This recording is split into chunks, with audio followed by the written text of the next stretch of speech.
Hello? Hello, Jughead. This is Archie. Come over right away. It's a matter of life or death. Oh, relax, Archie. Attention, all true believers. Marvel Comics is on the air. The friend of the unfortunate, enemy of criminals. In reality, Dan Garrett, a rookie patrolman, loved by everyone but suspected by none of being the Blue Beetle.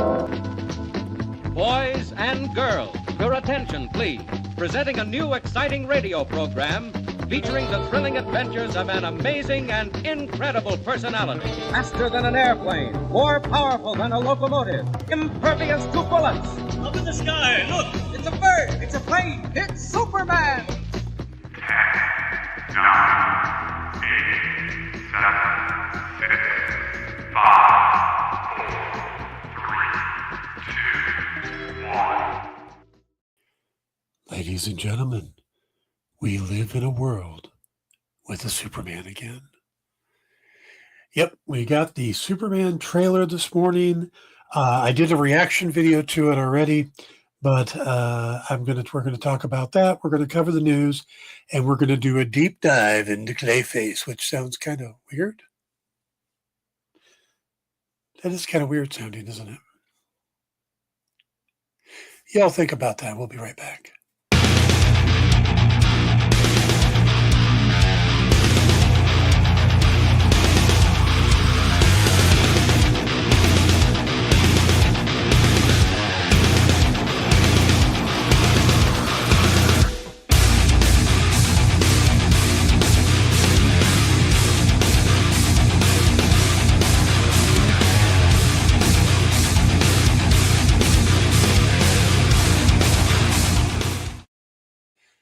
Hey, everybody. Welcome to the Dan Wickline Show here on The Experience. It's kind of funny. I did that trailer reaction thing this morning, and I got a lot of viewers and stuff on it, which is interesting because I just done it on my own channel, but on Facebook and stuff, and I thought that was kind of interesting to get quite a bit of response, and I was thinking maybe I should do like a morning drive time show on The Experience, instead of mid-afternoon. Then do I got to start doing put a crew together and have all the sound effects and stuff that you get with the morning show? Would be fun to have a sound effect board though, different little snippets and stuff. Can I get one of those? Do we have one in the budget, JD? Can I get a sound effect board? Yeah, we'll work. I'll get right on that. I'd appreciate that. Craig Ferguson used to have one that he had for a while on his show, and then it faded out and they moved on to other things. But I really liked the sound effect board. I thought that was fun. So, all right, who we got here? We got Ed, we've got Jay, and of course we got JD on the board. We're going to get some other people in here. But what we're going to do today is we're going to cover some news. We got some news to cover. And then we will talk a little bit about the Superman trailer. Like I said, I did give most of my thoughts on the reaction video, though I did make kind of a realization. I posted it on my Facebook page afterwards, but we'll talk about that, see what you guys think of it. And then, of course, we will talk about Clayface. So let's go ahead and jump into the news and kicking it off. There was some confusion recently about whether or not the Batman 2 script has actually been completed, because in September, Matt Reeves says, yeah, I'm just about done with it, no big deal. And everybody thought, okay, so it's done. And then James Gunn came out a couple weeks ago and went, no, nothing's come in. I don't have a script yet. And everybody went, what happened? Well, it turns out, it's right. Matt Reeves is still finishing the script. So he's been finishing it since September, but it's almost done. And he told Variety in a Variety interview that they will be starting to shoot early next year, so that it's still on track for an October 2026 release, which is great. Though I still wouldn't be surprised if they bump it back a few months, because the other movie we're going to talk about today, Clayface, is set to come out in September of 2026. So I don't think they want to do 1 month right after the other, Plus, and this is just thinking out loud here, the Batman took place in October. It started on Halloween, and the film came out in October. Well, this is supposed to take place. It's not that long after the first movie, but it's after the Penguin, which led into December. So this is supposed to be, and Gunn is, Reeves has confirmed, this is going to take place in and around Christmas. So besides having a new film to debate about whether it's a Christmas movie or not, it's having it released in December, though, would make suddenly a lot of sense, especially a Christmas Day movie. Wouldn't that be cool to go see the Batman on Christmas Day? I like it. All right. So, but he also talked about other things too. He talked about that they are looking and talking with Lauren LaFranc, the showrunner for the Penguin, about doing a second season. So that is still in the works. But he also gave a little insight into the casting of Robert Pattinson, which I thought was interesting. Yes, first Batman on Halloween, second on Christmas, and no Calendar Man. True. That is true. But there was a Calendar Man in the Suicide Squad, so go figure. Yes, Batman Returns is a Christmas movie. It's also Batman killing people. He puts a bomb in the guy's pants and pushes him into the hole and it blows up. That guy's dead. All right, so casting Robert Pattinson, Matt Reeves said, I had to find a personal way into Batman and then think about how somebody could bring something personal to me. You're always looking for an internal life somehow could, going to take what this story is and make us feel like you're getting a glimpse into what that person's struggle is. It's weird. To be totally honest, when I was writing, I was thinking of Rob. I just started thinking about the children of Princess Diana and the idea of being an orphaned prince. For some reason, I don't know why, that made me think of Kurt Cobain. And then somewhere in there, someone told me to watch the 2017 Pattinson film Good Time. And I was like, that's the only person I could imagine as the Batman. I don't think that I know what the film is without him. It was weirdly fated because it turned out that he was obsessed with Batman. So I think that's kind of interesting because I had heard the quote before about him thinking about Bruce Wayne like Kurt Cobain, and I couldn't get my brain wrapped around how that worked. But now I get it. You know, he's looking at it from the point of view of all the pressure and stuff. And so, you know, like growing up as one of Princess Diana's kids and stuff after her death. So it says Robin will appear on Easter. Hopefully he doesn't lay an egg. Well, then we get that sound effect board, JD. We need a rim shot for whenever Ed posts a comment. Okay. Thank you. Prime Video has renewed the freshman series Secret Level. If you guys haven't watched that, it's pretty good. I've caught a couple. They dropped them in two waves. They dropped like 8 episodes, and then they dropped another 7, I think it is. So all of them are out now. I've watched the entire first 8 and 2 of the second batch. Dungeons and Dragons one was awesome. The Warhammer one was great. The Pac-Man one was weird, but I liked it. Crossfire, Armored Core, The Outer Worlds, Mega Man one I did watch, and that was cool. Honor of Kings. I mean, it's a pretty interesting thing. So they've renewed it for a second season. So I'm hoping they'll get to some games like it's tough because it's like, do you do The Witcher? Well, they've already done The Witcher. Do you do World of Warcraft? Well, they did a World of Warcraft movie. So what games do you do? You know, you can't really do Tomb Raider because they're doing the Tomb Raider series. So, all right. Longtime Marvel executive Nate Moore has announced that he'll be leaving the company. He kind of moved up through the company there, and he's worked on a couple of big franchises, the Captain America franchise and the Black Panther franchise. But he's going to go off and produce things on his own now, so he could work on the things outside of that. But it was announced with his departure, the news of his departure, that he will be producing the 3rd Black Panther movie. And this was said both by Kevin Feige, who was saying good things about Nate Moore and about Moore himself. And it confirms the leak that Denzel Washington basically did by saying that they were making a role for him in Black Panther 3. So we can say now that Black Panther 3 is definitely in production, or at least pre-production. So, hey, Ken, it's good to see you. I loved Gears of War's one, but Netflix eventually, yeah, that would be cool. Pong. Dude, they did Pac-Man, and it was really creepy. So Pong is possibility. Frogger, get some really old school ones. Instead of Tomb Raider, they could do Pitfall. Yeah,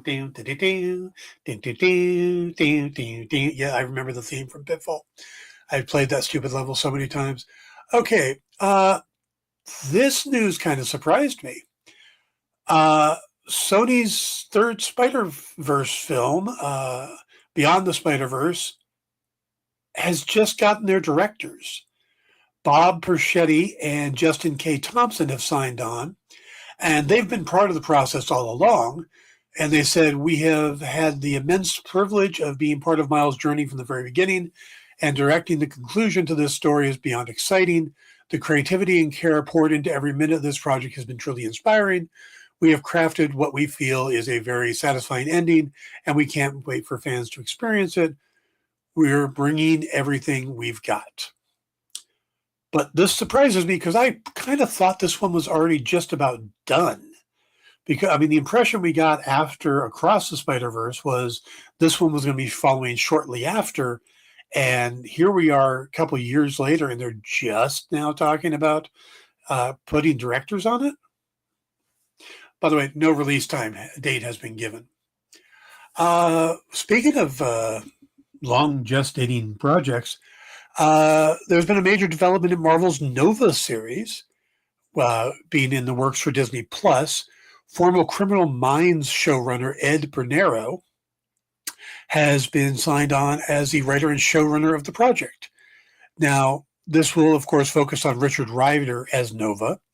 Bernero replaces Moon Knight scribe Sabir Prasada, who was originally tapped as a writer 2.5 years ago.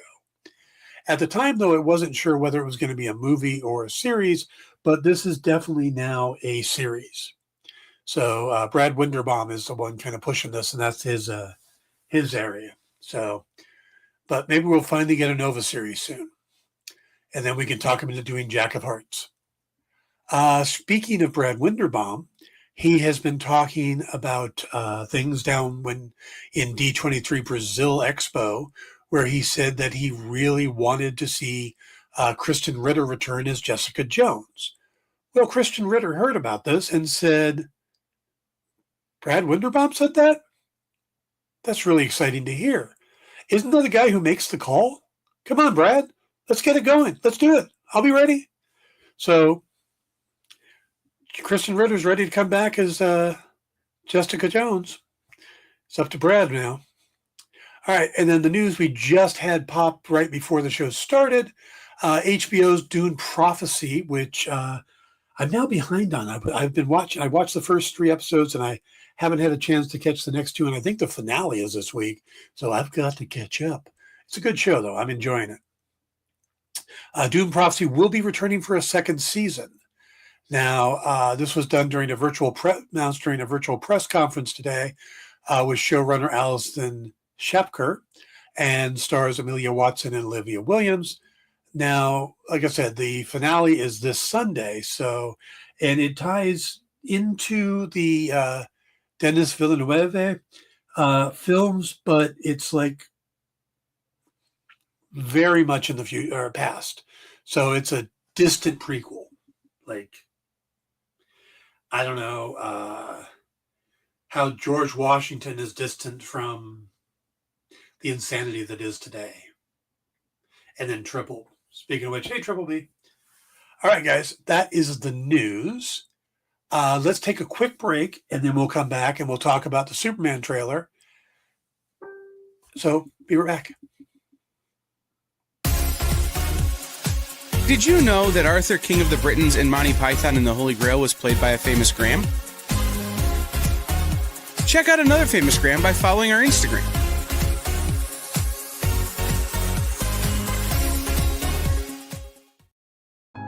Hey, Did you know that you're invited to an art gala? No. I mean the fun kind. It's Sketch Up with Mog and Mel. Welcome back, everyone. Thanks again for joining us. Featured guests talk about their new projects. So it takes place in this fantasy world where the world is kind of lost its stories. And life as an artist. The hope was that you could make some amount of money when you exited art school. While the ever-changing artist panel draws new works live in front of your eyes. Oh, I like that. Working on the and shadow. Sexy. Sex, dude. You still got a little bit of time. Ooh, Phil, that's dope, dude. Sketch Up with Mog and Mel. Thursday nights. Part of the experience.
Hey, everybody. Welcome back to the Dan Wickline Show here on The Experience. Remember to stick around. We've got What's in the Box. We've got SketchUp. We've got Comic Dunes all lined up today. Dunes and SketchUp are in reverse order there. And then tomorrow, remember, we have the Final Order Cutoff Show, Order Up, at 1 o'clock in the Eastern Time. And then we have Nick Brucci's Original Art Show tomorrow night and Friday Night Live. So you want to stick around for that. Also, on Sunday, just a couple days ago, we had a benefit program for Monarch Comics in Toledo, Ohio. And Sunday, we're going to do not really another one, but what it is a producer's show. Is some of the stuff that we had for the benefit show didn't sell. So we're going to offer it up again on Sunday's producer's show. And so if you missed the benefit show, you'll have your opportunity. It'll be about half, it'll be a mix about half of stuff that's Kyle's or whoever's, and the other half is going to be for the Monarch. And anything of Monarch's that's sold will go towards the store. And if you're not familiar with Monarch Comics, they're a 30-year-old store from Toledo, Ohio. They are the local comic shop for our producer, Kyle, also for my former Pop Go to Writers co-star Jim Beard, and they had a devastating fire back on the 10th of December, which just about wiped out all of their stock. They are currently closed, but are trying to reopen in the new year. So any benefit, any help will be appreciated. So, if you can get on, watch the show on Sunday, see what they've got and see something you like, you're going to help out a good cause. So, all right, let's talk about the Superman trailer. Actually, real quick, Ed, the Crisis, the CW had some great crossovers. All of them were really fun. The Earth X ones, the Crisis one, I always loved those. But, I used to follow all of the CW shows, but kind of waned out once Arrow ended. But those crossovers were awesome. So, and they always got away with stuff you didn't think they'd be able to get away with. All right, let's talk Superman. If you haven't seen the trailer, you need to. It was amazing. And it was amazing on multiple watches.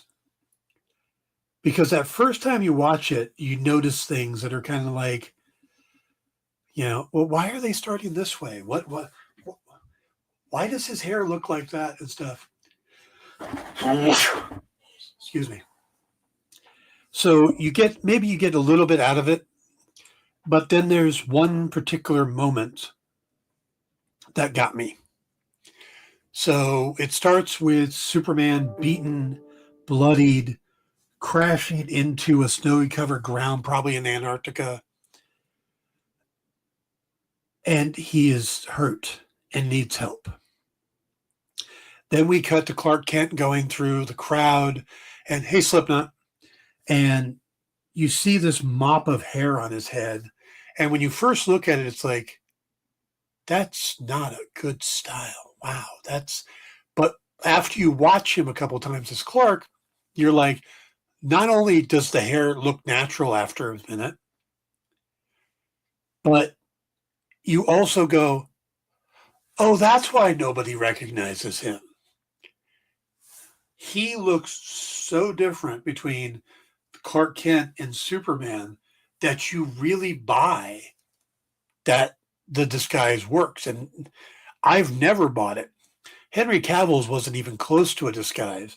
Christopher Reeves, he did the hunching over and stuff like that, but still, it wasn't that close. This really works. Yeah, I mean, it's impressive. So we get that, and then there's cuts back and forth, and then he calls for help. And now, this is a trailer that doesn't have more than 2 lines of dialogue, and it doesn't need to. It's a teaser trailer. But what he does is he whistles, and you don't even hear him whistle, but he whistles. And you see this disturbance in the snow getting closer and closer. And it's Crypto. And we know it's a CG dog, but it's a good CG dog. Gunn has gotten CG animals down. That's obvious, but so it's a CG dog. And basically Superman holds out his cape and says, "Take me home." And you see the dog pulling him home. And we're assuming he's going to the Fortress of Solitude because it's a long way from Kansas to be pulled across the ground like that. But so that you got the tug on the heartstrings of seeing Crypto. But then there's this moment where this little girl is about to be squished by debris. And Superman slides in, not only protects her, but puts his hand on the back of her neck to keep her from getting whiplash and stuff like that. And it's done in slow motion, but it's such a dramatic scene that you go, oh, that's Superman. Yeah, that's Superman. And they've got John Williams' original theme playing, but it's being remixed on electric guitar, which has kind of a neat sound to it. And it just really clicks. Ed says, my favorite moment in the Superman series, Lois Clark, was... okay. I laughed so hard at that scene. So he protects the girl, and then we start moving around, and we see crowd turning against him. We see him fighting a kaiju. We see that giant floating ball in the sky. We see moments with Lois Lane. We get some impressive angsty scenes from Lex Luthor, or angry scenes from Lex Luthor. We get to see Guy Gardner, Nathan Fillion with the really bad haircut. And again, that's another one that people are going to go, what is with that hair? But as soon as you go, yeah, that's exactly the comic hair.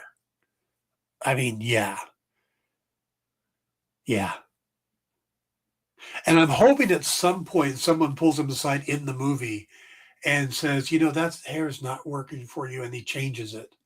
That would be cool. But the fact that they have it in the beginning works really well. we get to see that. We get to see Mr. Terrific in action. We get to see Hawk Girl in action. Somebody on my Facebook page asked, why does a Superman movie need to have this many guest stars or other heroes? And from watching the trailer, I got this idea that we're going to see a different Superman. I think Mr. Terrific and Guy Gardner and all of them and Hawkgirl, they're going to be in the early parts of the movie. I think Superman needs to have a threat in the beginning that they need to tackle that you don't need a lot of setup time for. And I think that's going to be the kaiju. But I think there's more to it. When I was watching the trailer, there's a clip that you see a quick facial shot of Metamorpho, who's going to be played by Anthony Carrigan from Barry and Flash and Gotham and a dozen other shows. So the guy's amazing. But when they show you him, he's got these really shocking blue eyes. And then they show this scene of a kaiju, and it's breathing fire at Superman. And when you look closely at the kaiju, it has these shocking blue eyes. And then you know Metamorpho's body, how it's purple and yellow and stuff like that. You look at the shoulder of the kaiju, it's got some of those colors on it. Yeah, there we go. That's what I'm talking about. Look at the eyes. And if you watch the trailer, I think Metamorpho is the kaiju. We get Stag Industries in it. When Superman gets hit in the back of the head with the can, he's going into Stag Industries. And I think what happens is that Metamorpho is experimented on in Stag Industries or transformed in Stag Industries and loses control and ends up, whether it's fear or whatever, ends up fighting the heroes. And Superman helps take him down. And that's how we end up with the other team in there. And we get Metamorpho, we get the big fight scene in early to establish Superman and establish this world. But he's still a rookie. He probably gets chastised by Guy Gardner because that's what Guy Gardner does. That type of stuff. When we see later on, and maybe he gets help from them, but I think that they're mainly there to establish that this is a world where superheroes already exist. This is a world where all of this stuff is already happening, and he's the new guy. So I think that's what that purpose is. And that's why making Metamorpho the kaiju creates a threat to test Superman, to show what he can do, so that when he gets his ass kicked later on by whatever that black suited Ultraman guy is, that it obviously appears, that he's capable, he's got powers and stuff, so that it's not just, it shows his mettle at that point. But you don't want to spend so much time explaining where the kaiju came from, all this other stuff. So you can really just kind of skip over all that by going, oh, it was a lab experiment. It's Metamorpho, and Mr. Terrific's team is going to try to help him and take care of it. Then you kind of push that off to the side. You go back to it being Clark, and you go back to it being Superman. And Superman doesn't do the investigations and science and stuff like that. So he stops the big bad and he lets everybody else take care of it. And I think that's what the purpose is. That's why I think Metamorpho is the kaiju.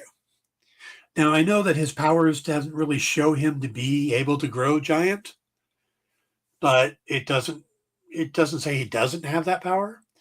And in the comics, he turns his legs into springs, and he turns his hands into hammers and all this other stuff. I think a giant kaiju kind of makes sense. So, all right. Anyway, overall, I was really impressed by the trailer. I think it was strong. I think it did what it needed to do. I think it needed to get fans excited for it. If you look online, everybody's reacting to it very well. So, what do you guys think? Show me in chat. What did you think about the trailer? Did you like it? Did you hate it? Was there something you didn't like? I know there's a lot of people out there that will always be Henry Cavill backers. But it's like, okay, maybe it's time to move away from that because we're not getting more Henry Cavill Superman. We're going to get Henry Cavill as Highlander. We're going to get Henry Cavill as a Space Marine and stuff like that. But he's not coming back as Superman. So, all right, let's go ahead and switch over to talking about Clayface. Oh, Ed says he had zero expectations, ended up jaw-dropping and excited. That's perfect. That is absolutely perfect. Jay says he thinks Soups is the rookie in the movie. Yeah, I agree. The guy in the force field being shot at. Yeah, that's Mr. Terrific. That's a more modern version of him, but yeah, it's pretty close. All the costumes are pretty comic accurate. Guy Gardner and Hawkgirl look like they're on the Terrifics, which is a more recent team that Mr. Terrific puts together. So, and I'm a Cavill guy. It's hard to move on. And I can appreciate that, but it's kind of happening either way at this point. So it was good. I'm all in on Superman. Cool. All right. So let's talk about Clayface. Now, if you guys didn't hear the news, a Clayface movie was greenlit by DC Studios, and it's going to be out September 11th, 2026. Now, the movie is being written by Mike Flanagan, who's known for his work in the horror genre. You know, it's stuff like The Oculus and Hush and Doctor Sleep. He's currently working on a reboot of The Exorcist. He's rewriting he's doing a new version of Carrie, the Stephen King novel. So the guy's got his bona fides when it comes to horror. But he's not directing it because he's got The Exorcist coming up. Now, Peter Safran was asked about the movie, and he said that this is pretty much the DCU version of The Fly, which, you know, you kind of get the tone of the movie right there. So what does this mean? Now, it's being produced by Matt Reeves and Lynn Harris, who produced the Batman movies. Lynn Harris is Matt Reeves' producing partner. Of course, Matt Reeves, the Batman, stuff like that. So does this mean that this Clayface is part of the Batman epic crime saga? No. Actually, it doesn't mean that at all. It's the exact opposite. Gunn has said that this character is part of the DCU. So now, which makes me wonder, is this going to be a movie for Alan Tudyk? Because Alan Tudyk is going to be voicing Clayface in the in the DCU in Creature Commandos. I don't know if he's in the fourth episode or not. I haven't seen the fourth one yet. But so is this going to be his starring role? That would be interesting. He plays Clayface both. He does voice on Clayface in both Creature Commandos and on Harley Quinn, which is kind of interesting. So, all right. So this is not going to be Clayface for Batman. This is Clayface for Superman's world. But let's talk about Clayface. Let's do a deep dive into the character because he's kind of an interesting character. Now, Clayface is one of Batman's more unique and versatile foes. He's a shapeshifter because of the stuff that's happened to him. Now, originally he was Basil Karlo. He first appeared in in Detective Comics number 40 in 1940. So he's been around a long time. He was an actor turned criminal who started his villainous career by donning a mask and murdering the cast of a remake. Now, you can kind of understand that. I'd love for that the plot to be, you're remaking my movie. I'm going to kill you now. That's kind of with all the remakes going on. Now, the shape-shifting stuff didn't really happen. He was more of the master of disguise. He was basically Lon Chaney turned into a villain. In the 60s is when we got Matt Hagen, the second Clayface, who and his story is so weird, but he was very different. He had the ability to reshape his body and stuff. It's probably, no, I've been pronouncing it. Oh, okay.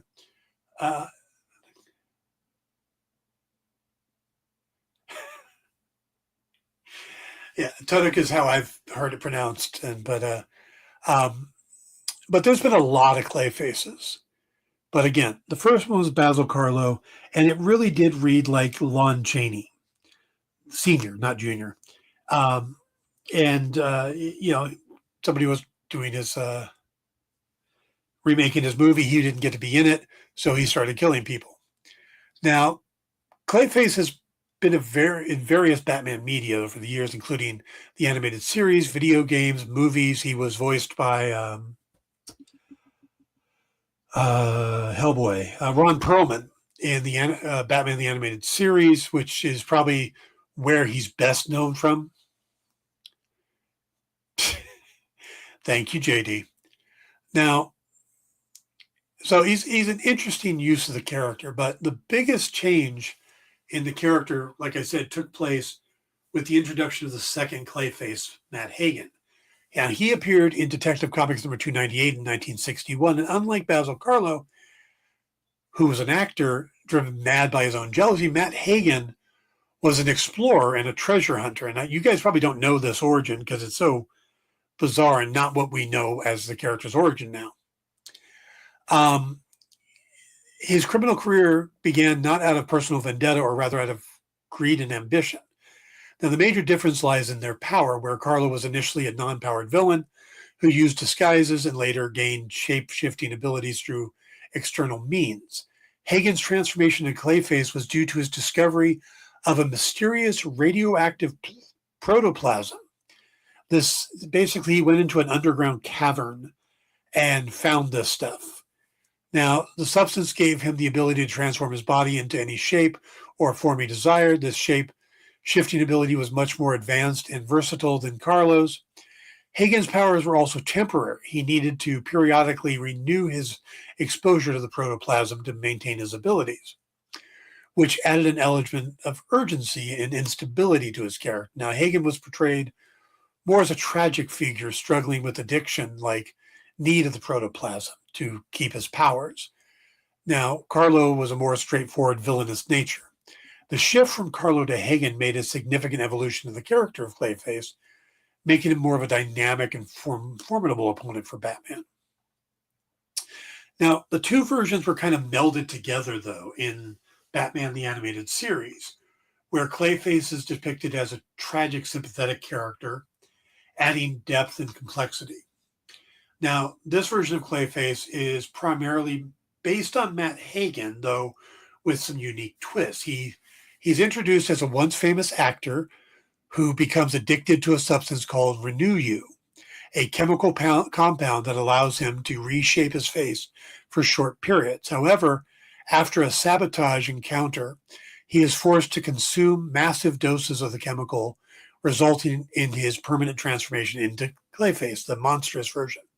The transformation leaves Hagen with a clay-like body that he can reshape at will, granting him the incredible shape-shifting abilities. Now, this causes him great distress as he struggles with his new grotesque form. In the series, Clayface, again, is portrayed as a tragic figure who grapples with his loss of humanity and the consequences of his addiction. His motivations are also often revolve around trying to regain his form and appearance, making him more of a nuanced and emotionally engaging character. Clayface first appeared in the two-part Feet of Clay episode, again voiced by Ron Perlman, which is where the backstory all comes from. Then he would come back a little later on in an episode called Mudslide, where his physical deterioration drives him to basically hook up with a scientist and really just kind of loses more and more of his sanity as he goes. Now, overall, Batman the Animated Series presented the Clayface kind of as a multifaceted character, blending elements of horror and tragedy and drama. The series used Clayface to explore themes of identity and addiction and the loss of self. His ability to transform into anyone added a layer of tension and intrigue to the episodes he appeared in. This allowed him to mimic Bruce Wayne, stuff like that. Now, but there are other there are other incarnations of the characters since then, though. In the comics, there was the third Clayface was Preston Payne, who first appeared in Detective Comics number 478 in 1978. He was a scientist who became Clayface after an accident involving a chemical compound. Unlike Matt Hagen, Payne's transformation was permanent, and he retained his human intellect and consciousness. Now, Payne's clay-like body allowed him to change his shape and form at will, similar to Hagen. However, his powers were more stable and didn't require periodic renewal.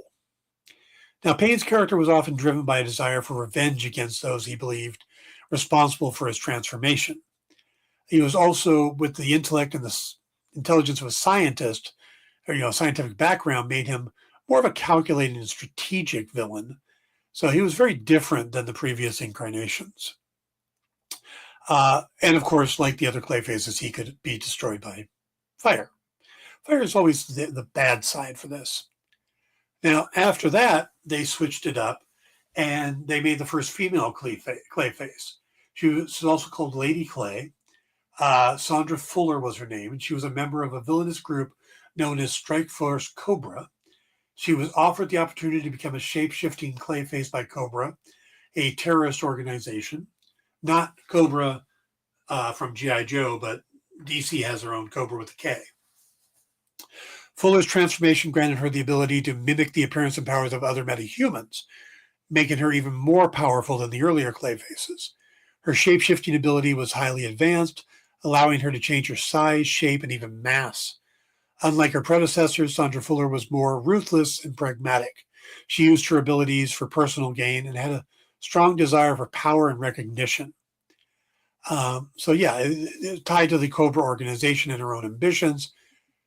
Now, Fuller ended up having a significant relationship with the third Clayface, Preston Payne.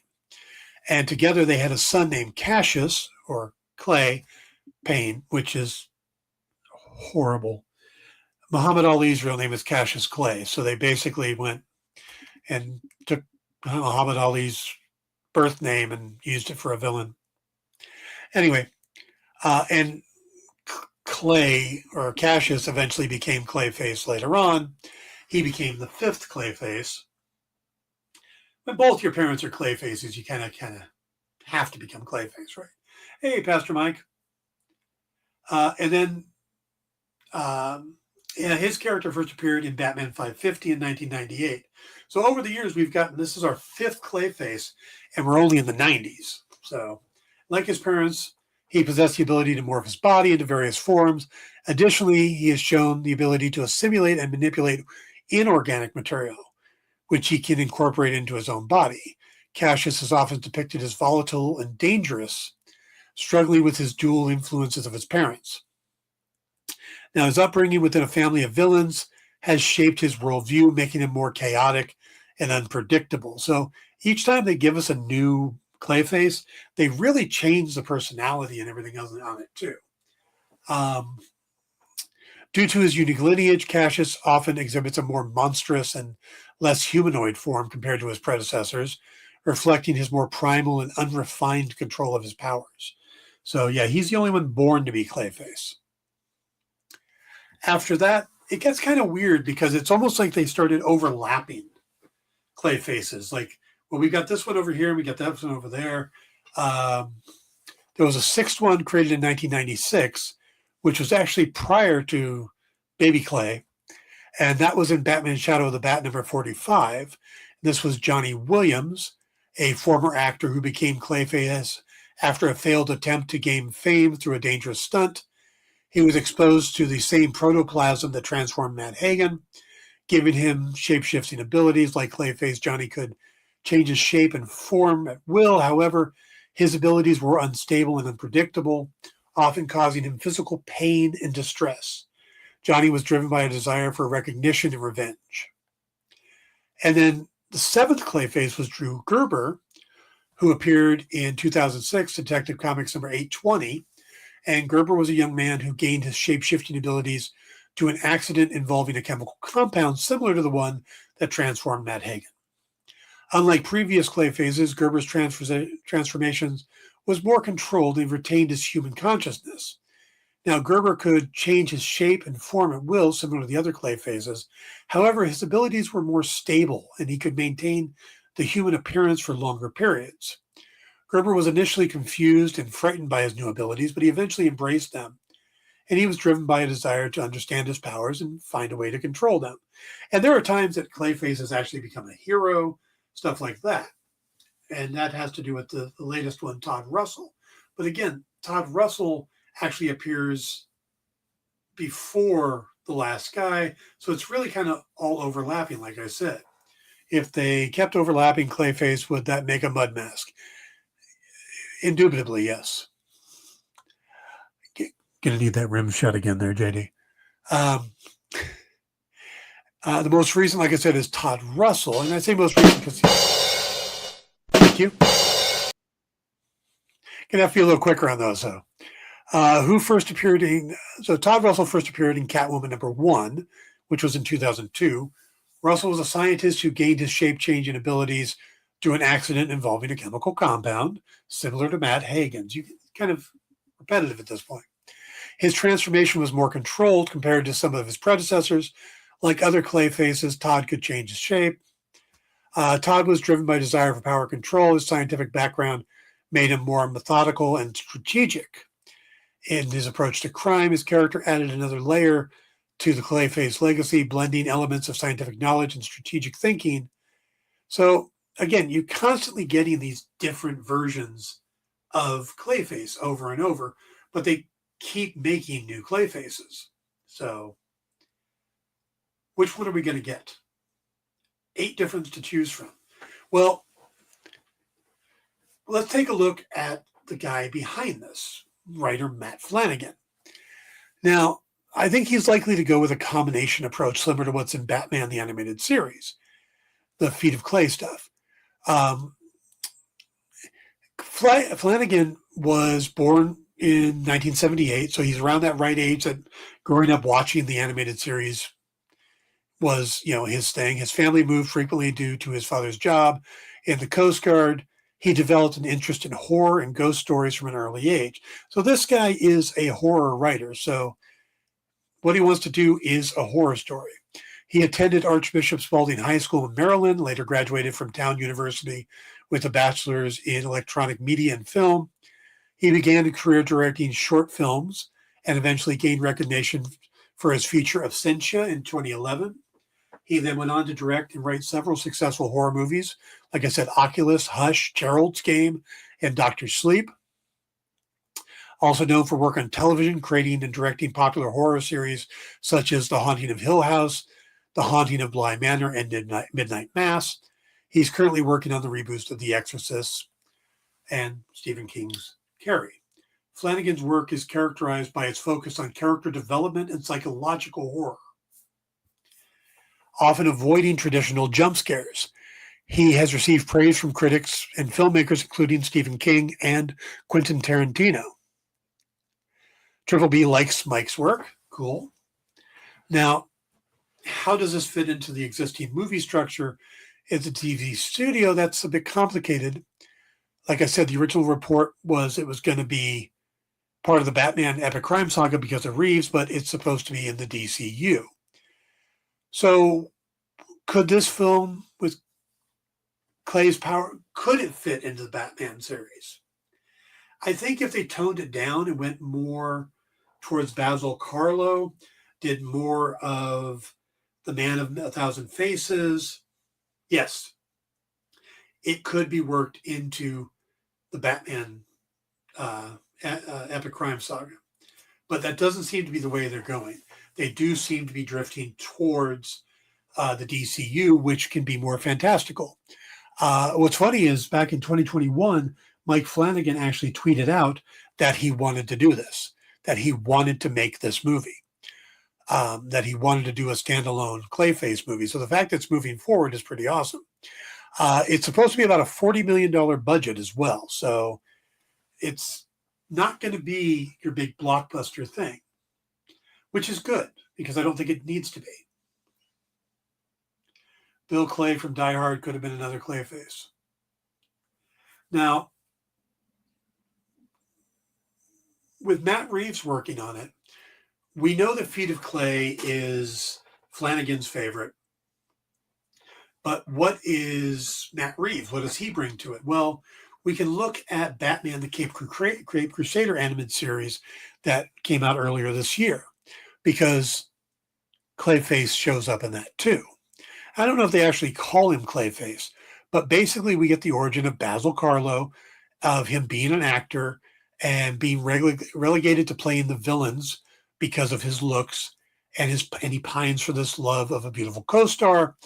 Well, this leads him to fund the chemical creation of a compound that would allow him to change his looks. So basically they took elements of the Renew You and put it into the Basil Carlo story. So now this is supposed to be Matt Hagen, so I guess they don't want to go with the Basil Carlo name. But I think we're going to get the actor storyline mixed with the chemical compound thing, and we're going to get a lot of body horror, transformation horror. So that's what I think is going to happen, and I think that's the direction it's going to go. I think that we'll get a good-looking lead actor. Will it be Alan Tudyk? Maybe. I mean, that's supposed to be what they're doing, but I don't know if him voicing Clayface in Creature Commandos was what they had in mind, or was that just a filler until Clay, because they didn't plan this until, that makes sense. Anyway. All right. So that's the backstory on Clayface. I think he's going to be an interesting character. I think he's going to be, like I said, it's going to be a true horror movie. It's going to be a body horror thing. And I think Flanagan's going to knock it out of the park. The problem with making a standalone villain movie is you either have to turn him into a protagonist or make him sympathetic. I think they're going to make him sympathetic. I don't think he's going to be, I think this is going to be like The Fly. I think that's the approach they're going to take. So, I don't think he'll be the good guy. I don't think he'll be the bad guy. But he will be the protagonist because things are going to be happening to him. So, all right, guys, let's take a quick break. And when we come back, I got some key collectibles from Clayface to give you. So, be right back. Programming on the EXP is made possible by viewers like you, or your local comic shop, or that Kickstarter you backed, or the publisher you like, or comic industry professionals who want to share a message with the world. Really, anyone who wants to advertise with us can. If you're interested in seeing a product you know and love, or are creating, or are publishing, or are involved with, advertised here on The Experience, and having your message shared with our viewers, please reach out by scanning the QR code below or visiting our website and using the contact form.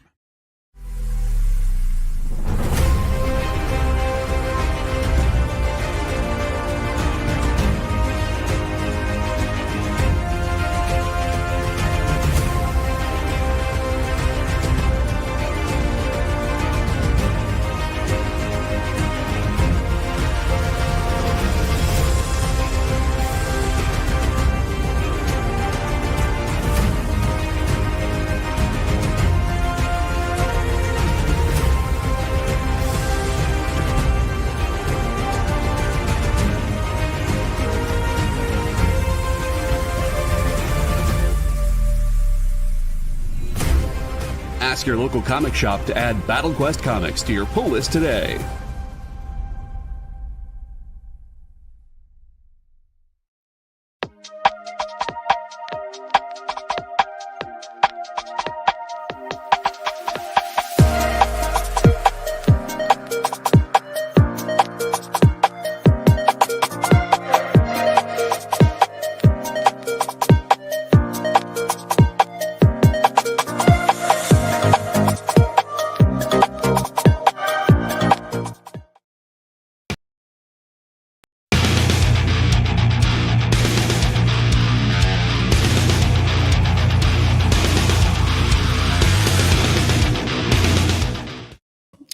Hey, Lyle, you're late. Did you bring a note from your mother?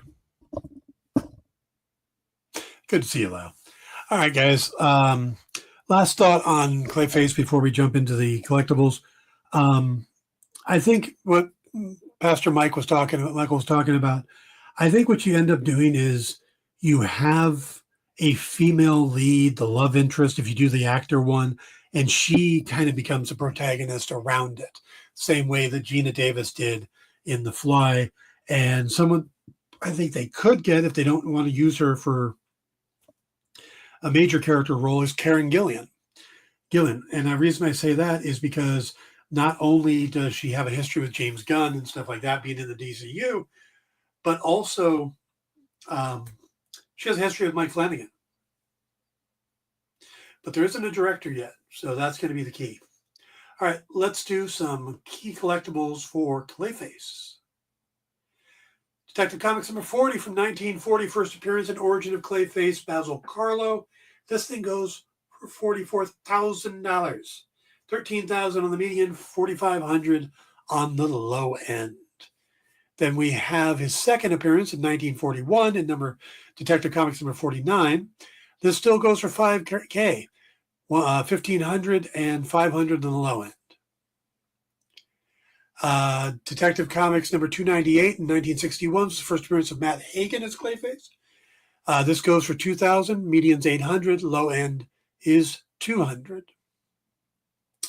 Detective Comics number 477, 1978 was first appearance of Preston Payne as Clayface. And you can see the prices are starting to go down now. This one is only a $30 high, median is 10, low is 3. Crisis on Infinite Earths number 12 is where they killed Preston Payne in 1986.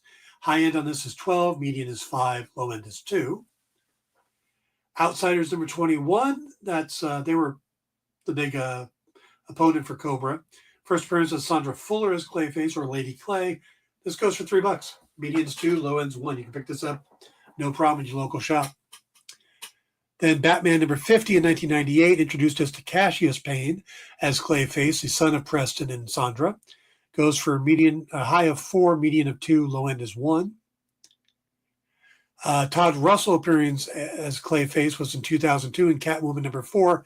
He did a brief cameo in number 1, but don't really recognize him. So number 4 is the real first appearance. High end is 4, median's 2, low end is 1. And then Detective Comics Annuals number 1 from 2018.